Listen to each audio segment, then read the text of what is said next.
Welcome to the Prevail Over Cancer Podcast, where we take a metabolic approach to help guide you on preventing, prevailing, and striving over cancer.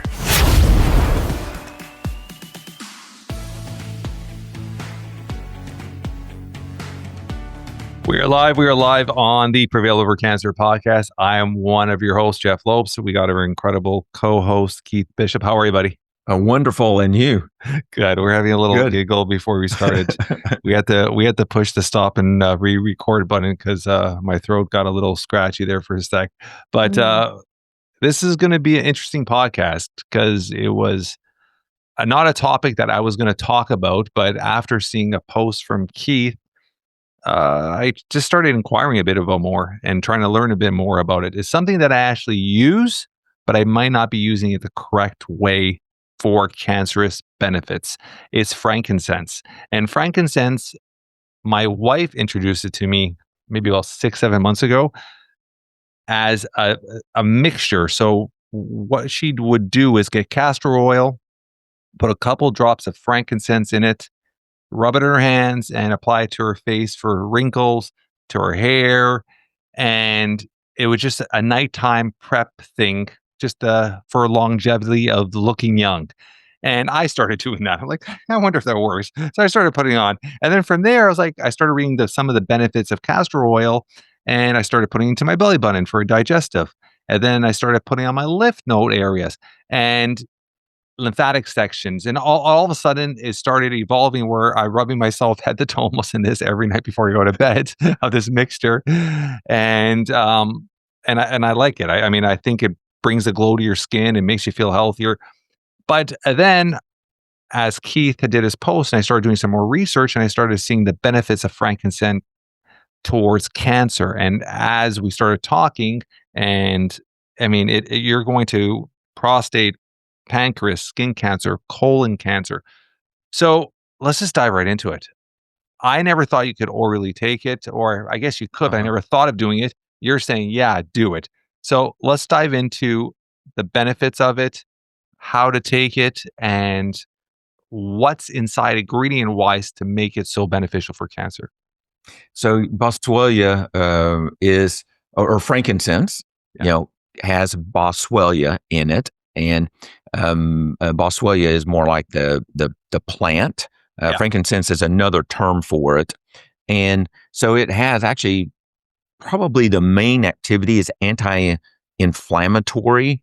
So inflammation chemicals in our body, act as irritants. Just think of it that way, an irritant, to our body and our cells.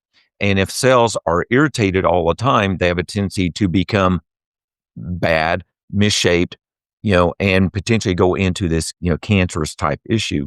So, so these boswellia compounds, and it's not just one, but there's several different ingredients in that plant, are anti-inflammatory, but is there's actually quite a bit of research behind it, and active research, and they're looking at these compounds, from a medical standpoint. Drug companies are doing that so they can come up with their drug, their patent. They change that chemical structure just a little bit. Does it still have anti-cancer activities? Oklahoma Memorial Research Foundation, they're doing research on it. They're actually combining it with other natural products to get synergistic effects. Like, they'll do CBD and they'll do the boswellia, and they'll combine those in CBG and combine those in ovarian cancer cells, and they see much better results, than each ingredient by itself, which is not unusual in natural products. The food we eat, and the supplements we take, it's a synergistic effect. That means, this works so good, this works so good, but when you combine it, it's like this good. It is like tremendously much better. Same thing with the boswellia. So yeah, the number of cancers is amazing. The research is, brain cancer, breast cancer, bladder cancer, cervical cancer, prostate cancer, colorectal cancer, head and neck cancers, liver cancer, lung cancer, pancreatic cancer. And that was a few months ago. I haven't checked it in a few months since I wrote that post. You're talking about the benefits of mixing with other supplements to get more of an reactivate the ingredient or activate it better. And there's one company that we work with now, Ultra Botanicals. And you said prior to us starting that they're actually on top of that with their phase 1. So let's dive into that and talk about that supplement. Yeah. Yes. So their pathway 1 is a combination of CBD and CBGA, and which actually it's a little tiny amount, but it's a very potent ingredient that comes from the cannabis plant. And then they also put this, frankincense, boswellia in it. And they have a particular type that they found. There's actually, most plants, there's different varieties all over the world, and each region can have a little different plant. So even this is actually a plant that comes from more like the Middle East, the South Mediterranean area. And so different regions have different versions of it. And so they've actually found one that is actually, it's a little bit less expensive, although it's still expensive. Matter of fact, expensive meaning it's of great worth and has been of great worth for thousands of years. So talk about that story about Jesus. Yeah, I told you that story. So the story of Jesus, when Jesus was born, when he was a child, and the 3 wise men came and they gave gifts, of gold, myrrh, and frankincense. And so, that means that was like the ultimate gift that they could give, who they felt like was the savior of the world, and that they had traced down and traveled for literally actually probably years trying to find this baby. And so they had these products. And so it was even then, it was a rare ingredient, but very well recognized for its medicinal properties. It's actually a rosin or a kind of a thick, gooey chemical that comes from a bush or a tree. I have to admit, I'm not real sure, but it actually even comes out as, well, they kind of dry it and it comes out into crystals. It is extremely expensive too. So if you have a frankincense that, like an essential oil that is not expensive, it may not be a great product. It may not be a high concentration of frankincense. So it actually is extremely expensive. So I know one company that the pharmacy I used to work at, we had the frankincense, and that bottle was close to $100, for that little tiny, 5 milliliter bottle. And so, but matter of fact, there's even a waiting list for it because they could only make so much of it. There's only so much of this bush in the world. So it's kind of like gold. There's only so much. And so therefore the value is kind of high, and then the processing and purifying it. So there is probably a quality issue. I was going to say, getting an essential oil that is $20 may not be a great option. There probably going to be better qualities. Yeah, because there is, when you go to the health food store, there is a very, very big variety of them, and the prices do range. I've never seen any that expensive, but they do range from the $20 up to the $30, $40 mark. Some of them are $50, but that's usually the range we see here. And it's a small little dropling kind of bottle. How much dose wise? Because we literally put, like with the castor oil, because like I said, I use it just externally for now. And I just put 2 drops, and that it spreads. So how much would you internally take, and what time of the day? Would you take it before bed? Would you take it in the morning? Like, what are the best benefits to taking it? Well, it doesn't really, time of day doesn't make a difference that we know of, or like with or without food. I do take it. I take it more like on an empty stomach. So officially, most herbs are better absorbed on an empty stomach. Yeah. And so therefore I do take it on an empty stomach. Now this particular product does have also CBD in it, which has a little bit more of a calming, relaxing type thing. So it's actually, I will take it in the morning. It doesn't make me sleepy. But then also I'll take it at night because it does have a little bit of a calm, the CBDs and CBGs have a calming type activity in it. And so well, before I forget too, it is absorbed topically. So what you're doing isn't bad. Okay. And it is going to be absorbed, with that. And so, the amount that is necessary, is actually going to be, I'm kind of looking at my bottle here. So, like about 100 milligrams, So how many, what would that equivalent for our listening audience? How many drops from? Well, it depends on the product. So, on the pathway item, that 100 milligrams is probably going to be like 1 milliliter, which would be 20 drops or so per serving. Per serving, right? That is a lot. I mean, that little bottle would run out pretty quickly. We're doing 20 each time. Well, so now your oral, exactly. So that is expensive. So now your bottle that you have, I'm not sure the strength on it, and it may be more concentrated. I don't know. Usually those essential oils, they don't tell you the strength. They don't. They don't. And they don't. And so we don't know for sure. The Ultra Botanica oral product, they actually do measure that. They tell you how many milligrams per, I think 2.5 milliliters, which is a gigantic dose, and actually most people don't take that dose, but they do have it listed as to how many milligrams in that dose for the oral type thing. So, matter of fact, even this CBD, oil product, the Pathway One, you could apply that topically if you want. It's going to be fairly well absorbed. Most oils are fairly well. I think you're using it in castor oil. Is that right? Yeah. Which your body really absorbs. Yeah, it does absorb some fats and oils better. Yeah. And some people will also mix it in with DMSO, which is an ancient chemical that's been used as solvent use actually as a horse liniment many years ago, but it actually dissolves these chemicals and sucks it into the body very quickly. And so in pharmaceutical compounding, they'll use DMSO for many different drugs to help bring those drugs into the body. DMSO is somewhat natural. The body actually breaks it down into natural products, and then actually DMSO has anti-cancer activities too. So that would be another option. So if a person had a skin cancer type of an issue, doing frankincense, and or DMSO might be an option, to help drive that in, or castor oil, to help drive that in, pull that into the body. So what you're doing isn't bad, but, for more active or greater concerns, cancer concerns, I would tend to go with a dose that we know what's in it.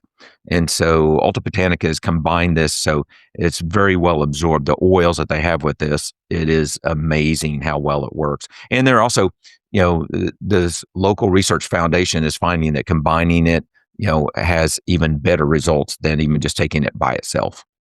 Just for our listening audience, we work very closely with Ultra Botanica, and our listeners get an extra 20% off. So I'll just mention that quickly if they are interested in this supplement, which is the phase 1. I don't personally take it, but I know, Keith, you do take it, right? Mm-hmm. Yes, I do. Phase 1.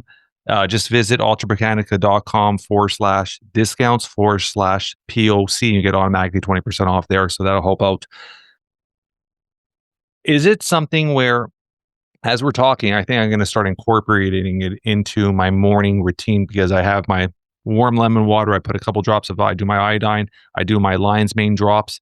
I'll probably just add a couple drops in there and kind of just gulp it down, because I'm in a fasting state at that point. I haven't eaten nothing, and I'm going to be hitting the sauna. So I think it's a great time to do it in the morning. So if anybody, our listeners, if they're going to get the best benefit on a fasting, empty stomach, first thing in the morning with their tea or whatever, put a couple drops in there and take it down, or just a couple drops in your mouth and drink some water just to wash it down. So I think that might be a great option. Supplement wise, we could get overwhelmed because there's so much things we could do. Mm-hmm. And everything seems to have a benefit. And we talk about this every single week, where you could get overwhelmed and not one exact thing is going to cure cancer. Not one thing is going to prevent cancer. It's a whole holistic. It's your eating, it's your diet, it's your rest, your sleep, your working out, your nutrition. It's a whole holistic approach to it. All these things we're talking about every single week is just added to increase your percents of preventability and increase your chances of beating or defeating cancer. So we have to understand that. And this could be a great, as you're teaching on me today, I'm actually learning about it, could be a great option for people. So is there any brand besides the Ultra Botanica, just if the people just want to take the frankincense, any brand that you've seen or used in the past? I haven't. I don't know. And so once again, it actually is, kind of expensive. Yeah. And so I don't know. I haven't looked that up. So I don't know. Does it come in a supplement form, or is it just always in oil form? There are going to be supplement forms of it. Yes. Okay. Yeah, definitely. But I would expect them to be, on the expensive side. And, this is kind of a time that, if a person has a cancer challenge, that sometimes we have to go with the more expensive items too. It's sad. There's people and companies that will cheat. Profit. Profit from things. And so you have to, kind of do your diligence, like ask for assays. Okay. A lab study showing that has that ingredient in it.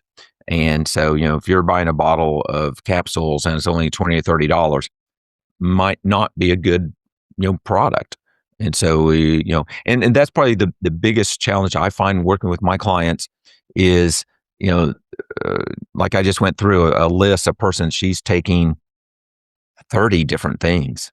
Yeah. And so I was actually doing an interaction check with her chemotherapy that she's starting, and, but she's taking 30 different things. But the biggest challenge is that, sometimes not taking enough of these items. And so we have to have to get that synergistic effect. First of all, we have to have an effect. So we have to take enough of it. And then when we do combine things, we get this synergistic better effect by adding things on top of each other. So a few items at higher doses are going to be better than many items at a low dose. So one pill a day of almost any supplement is like a herb is not going to be enough to have an effect in the body. And so just not enough to get in that. And then sometimes some things are going to work a little bit better. Let's talk about that, because when you talk about supplements, there's a whole process your body's got to go through before it actually extracts the vitamins or the minerals out of it to make a benefit. And that's through your whole digestive tract. It breaks it down. Let's talk about that whole process so people can get a visual understand of, if you take a supplement, if it says it's got 100 milliliters of something, whatever it has inside, 5 grams of this, how much is your body actually truly absorbing of that when it comes time? Let's talk about the whole process of digesting and breaking it down. And then I think let's turn it around into something one of our past guests we had last week that's going to be airing right before this podcast, Clark Bartram. He spoke about supplements that are hard, that are like, he was explaining it like it's rocks in a bottle. Common sense, your body would absorb, obviously, a gel or a liquid form better. You're thinking about that. Let's talk about hard supplements and how your body breaks those down as well. But let's talk just first about the whole process of the supplement. So the supplements, actually, we're going to start up here. And so when you take these supplements into your mouth, Ultra Botanica does like and recommend on their pathway 1, which is the frankincense CBG, combination, is actually dissolving it underneath the tongue and sublingual under the tongue and let it sit there for actually a couple of minutes and to get that absorption. So some of these ingredients actually are going to be better absorbed directly into the blood vessels. What happens is with some of these items, once again, that's the food issue, is that when we swallow these items, they're going to go into the stomach, which makes stomach acid and enzymes. And that will digest and break things down. And so we may actually lose, that's the purpose of the empty stomach. We have more stomach acid and enzymes when we eat. So, those stomach enzymes from a meal are going to break down the herbal things, so we may not absorb as many of those active ingredients. So they're recommending doing it like underneath the tongue, let it sit there. And you're going to swallow it, you're going to start tasting it. So actually, Boswellia is bitter. It is not good tasting. No. It is, matter of fact, I tell my clients it's nasty. And some people say, wasn't that bad? Well, I like to present the worst case scenario. And actually, it depends on the person. Each person's taste buds are different. So some people like coffee, and some people don't because it's too bitter. And so taste buds, and perceptions are different, but it is bitter. And so, but you'll taste it and you will swallow some of it, but the goal is to try to get as much of it absorbed as possible for a couple of minutes. And then I tell my clients, even because it does have a bitter taste, actually, I will then take my piece of dark chocolate and pop it in my mouth and dissolve that in my mouth so I can get an instant, satisfied, taste and get that bitterness out of my mouth. And so sublingual, actually, some things are better absorbed sublingually, like vitamin B12. Dissolving that underneath the tongue, is a better way. So I typically like what's called methyl B12s anyway. They're going to be better absorbed, ready for your body to use. Dissolve that underneath the tongue. And then, so things then go into the stomach. And then, herbal things typically more empty stomach because of the enzymes with foods, may break some of those down. Some items, actually vitamins and minerals, are typically better with a meal, because we get vitamins and minerals, basic nutrients from our foods. And so the acids are going to go up. So when we swallow things in, the tablet issue. And so some tablets are hard as a rock. Yeah. And so, so he was talking about it seemed, rocks or pebbles being, pooped out. And I've seen pictures of x-rays, literally you could see like calcium pills in people's intestines. They were not breaking down and they were not being absorbed. And so sorry about that if you hear my dog barking. But some tablets require a lot of stomach acid. That's what I look at for quality on a supplement. And so if a vitamin actually has like calcium carbonate, magnesium oxide, zinc oxide, those tablets are hard as a rock. They take a ton of stomach acid to dissolve and break that down. Yeah. And that's what he was talking about. And so some tablets are good and some of them are bad, but even capsules can have bad ingredients in them. But so that tablet also is actually physically, mechanically pressed with heat and forming that tablet in a tablet press in the manufacturing process. So some people, if they're low in stomach acid or if they're taking a proton pump inhibitor and they don't have stomach acid, they're going to have a more difficult time dissolving that hard compressed tablet and breaking it apart so they can absorb those nutrients. So, a good tablet, and there are some good tablets, definitely. Yeah. Matter of fact, there are some tablets I can put in my mouth and instantly they're starting to break down. Yeah. Exactly. Okay. So there are good ones, and some of them, there are also enteric coatings on some products, like some fish oils will have an enteric coating on them so that you won't taste that fish. And so it's kind of interesting. So a lot of those enteric coatings are actually designed not to dissolve in the stomach because in a high acid situation. And once they pass into the intestines, that's whenever that enteric coated fish oil, that means it's a frosted coating on the fish oil. Yeah. It actually dissolves in the intestines. So it's kind of a little, so the purpose is to decrease the burping and belching. Although I tell my clients, if you're taking that frosted coated fish oil capsule and you burp or belch it, that means actually you don't have enough stomach acid and then things aren't working right and you're going to have other health problems going on. So, but that's just one of those signs. So, tablets, a few can be okay. Depends on how hard they are. And if you do by chance see a tablet and pooping a tablet, well then, I mean, you wasted your money. Okay. Oh, 100%. And it's actually, I've not had very many people actually say that. Although, how many times do we talk to people about poop? Okay. So, although I do every day. So, and you do too, probably. You talk about it on this show. So, you always heard when I was younger that by the color, obviously, by the color of your urine shows if you're wasting your money on supplements you don't need. True? Yeah. Well, yes. And so some of the B vitamins actually, in excess, are going to be urinated out. Our body will filter that out. Also vitamin C, no? Even vitamin C, yes. So a lot of vitamins, yes, exactly. And minerals. Our body has to get rid of those excess, but we can see the some of the B vitamins, and that's going to be that yellowish to bright color, if we have too many of them that we were not able to use. So yes, we do pee some of those excess chemicals or vitamins rather out of the B vitamins, especially. Some others are not as color oriented, but B vitamins are. Okay, so we totally veered off from our original topic here. So let's just finish off with our topic. So frankincense, a supplement.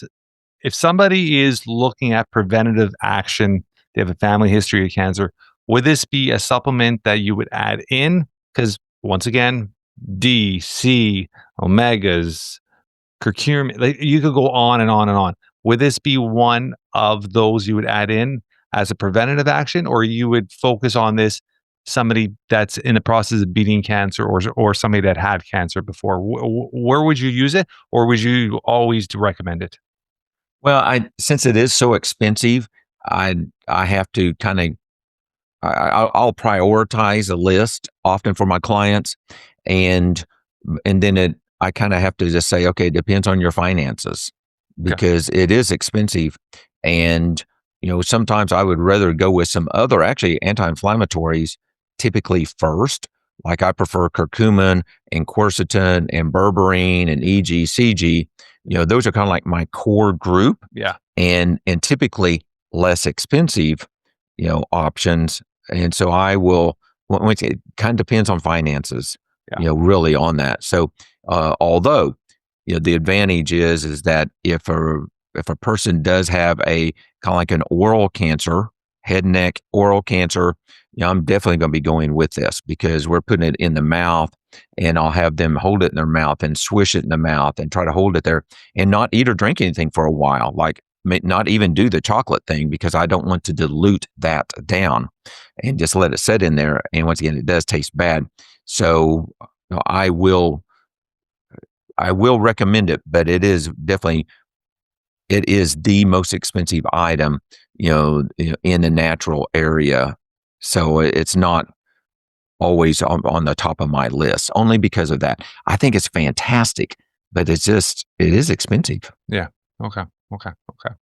So it is a go-to if it could be fit into the budget, but somebody that is in a more critical situation, we talked about orally, we spoke about a young gentleman the other day, something like that case scenario, you want to take every advantage possible that could give you a higher opportunity to battle a cancer. So yeah, we would recommend. And when you said switch it in your mouth, you just put the drops in, or you'd mix it in with a solution or water, anything. Actually, it's oil, so it wouldn't mix with water. With this one, I would just put it directly in. Yeah. Directly in. But like I said, it's going to be bitter, and you just have to accept that. Yeah. And sometimes we have to do things that aren't pleasant. And there's it often is actually can enhance the effectiveness of chemotherapy and radiation even. Yeah. So for these head and neck cancers where they're doing radiation, to an area, I will often just add that as part of the protocol. Just once again, just kind of get that into the system and the body. And thinking about timing, we talked about timing, but like doing these products or taking supplements, especially herbs, let's say herbs, any vitamins, minerals, but especially herbs, before doing a sauna, before, other things like red light therapies and things like that, the heat, can improve circulation throughout the body, help get that into those tissues. So cancer cells, I would say rather tumors, are a low oxygen, low circulation type area. And so we want to take advantage of that, those blood vessels being dilated. Hyperbarics, another option that helps open up those blood vessels. And so taking some of these herbal things before getting into the sauna and hyperbaric and heat therapies and things like that, I think are a great time to take that. And so, it's really a neat herb, as long as a person can afford it. Amazing. A ton of information, like all weeks. Unexpected topic, because we were going another route today, and then I saw your post. We started talking about it, so I am going to try to incorporate it in my morning routine and see hopefully the benefits of it. And I appreciate you. I appreciate all your information. I appreciate your knowledge, incredible knowledge. I mean, we could go on all day and we could kind of scatter through different roads and go on for hours and hours here. But another incredible podcast in the books. Appreciate you, Keith. Thank you so much, buddy. Okay, thank you.